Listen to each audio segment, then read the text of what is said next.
નમસ્કાર, હું છું કૃષ્ણા પટેલ. તમે નિહાળી રહ્યા છો રિયલ પાવર ન્યૂઝ.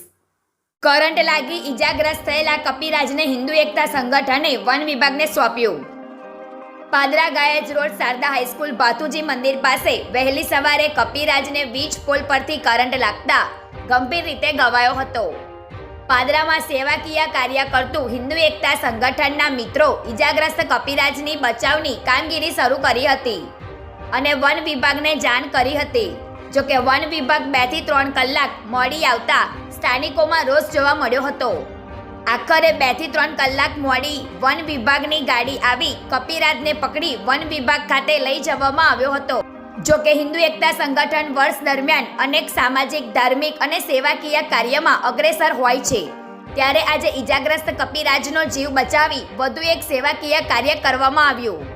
ગૌરવ પટેલનો report, real power news, Padra. એક વાનરને શારદા સ્કૂલ ગયાજના 4 રસ્તા પાસે કરંટ લાગતા તે નીચે પટકાયું હતું અને હિન્દુ એકતા સંગઠનના મિત્રો દ્વારા અવારનવાર પશુઓની સેવા કરવામાં આવે છે. વચ્ચે પણ ગાયને સેવા કરીને લઈ જવામાં આવી હતી અને આજે સવારે જે આ વાનર સાથે જે આ પ્રકારની જે સ્થિતિ થઈ છે, તો આ ઘટનાની અંદર હિન્દુ એકતા સંગઠનના તમામ કાર્યકર્તાઓ જાણ થતાની વારમાં તુરત જ દોડી આવેલા અને તરત જ એને ફોરેસ્ટ વિભાગને તરત જીબીને જાણ કરીને લોકોને પણ આનાથી કોઈ પ્રકારની હાનિ ના થાય એના માટે કાળજી રાખેલી. સવારથી લઈને સતત 2-2.5 કલાક પ્રયત્નશીલ રહેલા અને વાનરને પણ સહી સલામત તેને સારવાર અર્થે મોકલી આપેલ છે અને આગળના વિભાગોને જાણ કરીને સેવા અર્થે કૃત્ય કરેલું છે. હિન્દુ એકતા સંગઠન અવારનવાર આવા કૃત્ય કરતું હતું.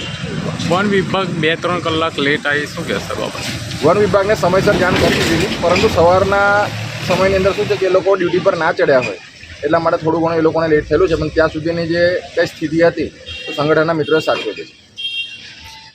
ગુજરાતી સમાચારો ઘરે બેઠા નિહાળવા માટે રિયલ પાવર ન્યૂઝ ચેનલને લાઇક કરો, શેર કરો અને સબસ્ક્રાઇબ કરો.